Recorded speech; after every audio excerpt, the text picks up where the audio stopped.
very shortly, they will be lowering the portcullis as such. Then they will be raising the portcullis as such. Now then, you will notice one thing. It's exactly the same thing, only in reverse. So I suggest when they lower the portcullis, you look away, so when they raise the portcullis, the whole show will be brand new to you all. Okay? So then, I shall tell you to look away, so go like this, or you can go like this, whatever. Whatever you do, whatever. Really. So then.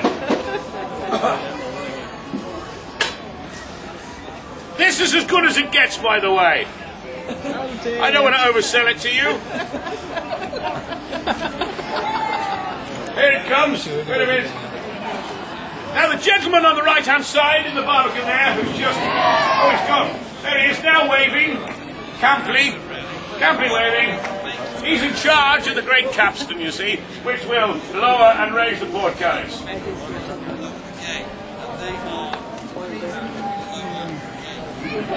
This is it. What do you think of it so far? Thank you. Thank you indeed.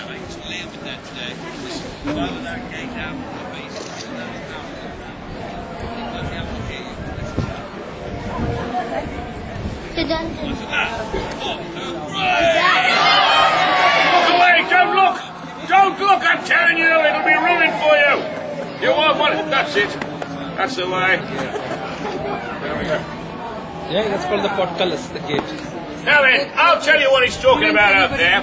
He's asking you whether you should pledge your allegiance to either the Lancastrians or the Yorkists. Now then, if you're asked this question today, definitely go with the Lancastrians because they won.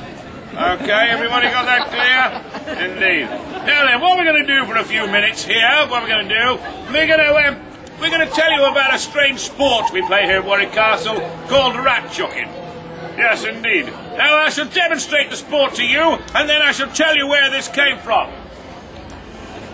Rat chucking. What is this? Oh my God. चूहे फेंकते हैं. You can. Hooray! And the crowd went wild. Now you're saying to yourself, what a strange thing to do is chuck rats through a portcullis. Well, did he move just then?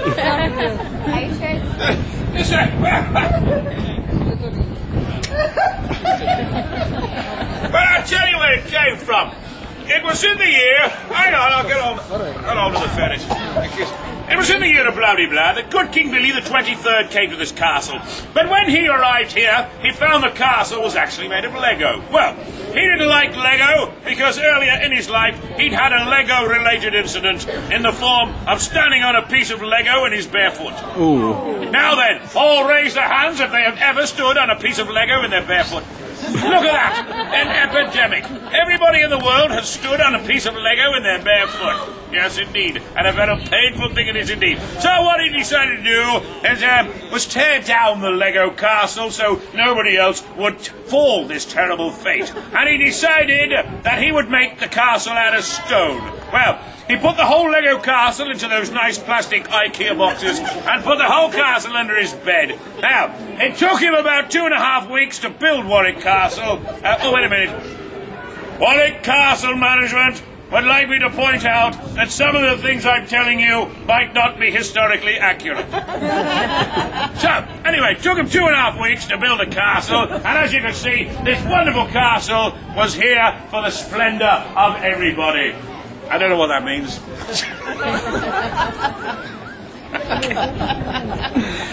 Cracking up, mate. Anyway, he was very proud of it, very proud indeed. And he decided to have a bit of a party to open it. So he invited a lot of important people and a barrel of beer. Well, they were all having a very good time indeed. And he decided that it was indeed time to open the castle. When he stood upon the rostrum and he made this very famous declaration. He said, "This is the finest and strongest castle in the land, and not even a rat shall pass through the portcullis." Anyway, the jester was standing very close by, and he said, "Hey, Billy! Bill! Hey, King Bill! Bill!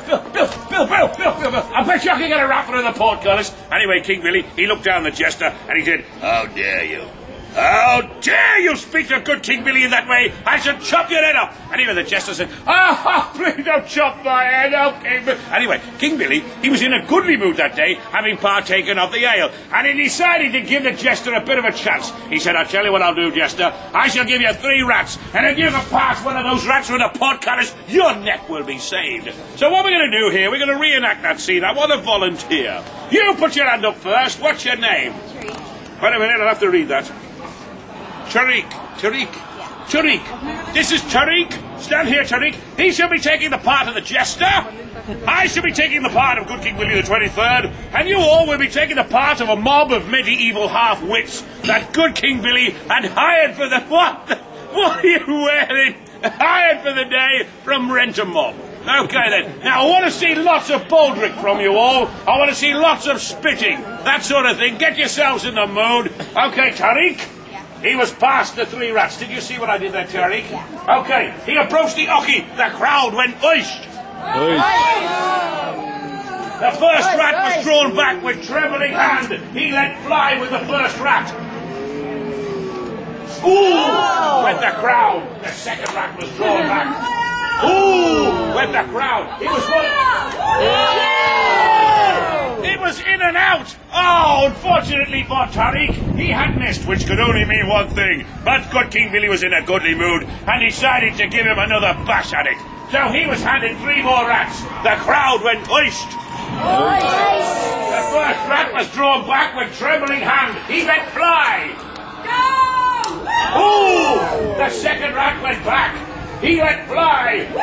Ooh! He was 1 rat away from having his head chopped off. His trembling hand was drawn back.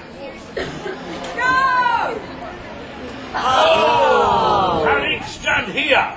Unfortunately for Jester Tariq, he had missed 6 times, which could mean only one thing.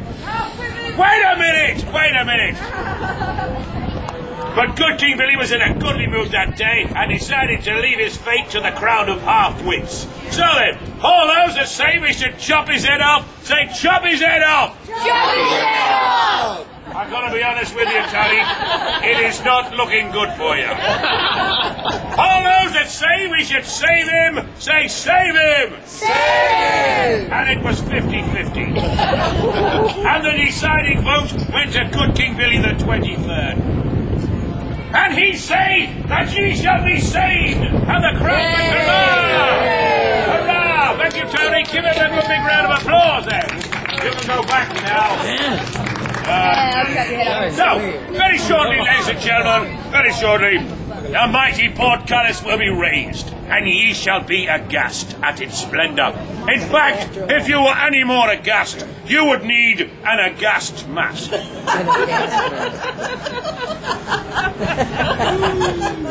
It was like a ripple effect, that laugh, wasn't it? It was like the Mexican wave, that laugh. It really was. So, as I said, the mighty portcullis will be coming up like this. Now then, on the right-hand side, down at the bottom of the barbican, there is a mighty room in there where there's a great capstan. Now, this great capstan used to be driven round by 3 great oxen, and the mighty portcullis will be raised as such, you see. But one day, the man that looked after the oxen, he noticed a lever on the wall. Well, he'd never noticed this lever before, and decided to give it a bit of a pull. So he pulled the lever, and the mighty portcullis went up on its own without the oxen moving at all. So, the poor oxen, they were made redundant, you see. They were made redundant. So, they decided to have a barbecue with the oxen. Well, the oxen had never been to a barbecue before and thoroughly enjoyed it. So the oxen hadn't got a job, see? So they did. Look, I'm killing time here, by the way. The oxen hadn't got a job. So they decided to make their way to a place called Blackpool, where they would give children rides on their backs. But when they arrived at this place called Blackpool, there were already donkeys giving rides for children on their backs. So the donkeys, they did look at the oxen with great suspicion. I don't know whether you've ever seen a donkey look at an oxen with great suspicion. It's a bit like this.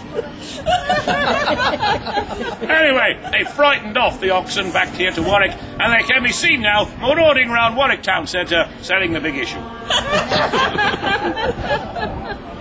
I haven't got a clue what he's doing out there now. He's really milking it. So, anyway, when they do eventually raise the mighty portcullis, all these people will come in here and they will maraud into the castle. We shall charge down there because we have the upper hand, have we not, Tariq? Yes. We have indeed. And we shall kill all the people coming in. And there will be no queues. There will be no queues at the beef burger stand. Because we will kill them all.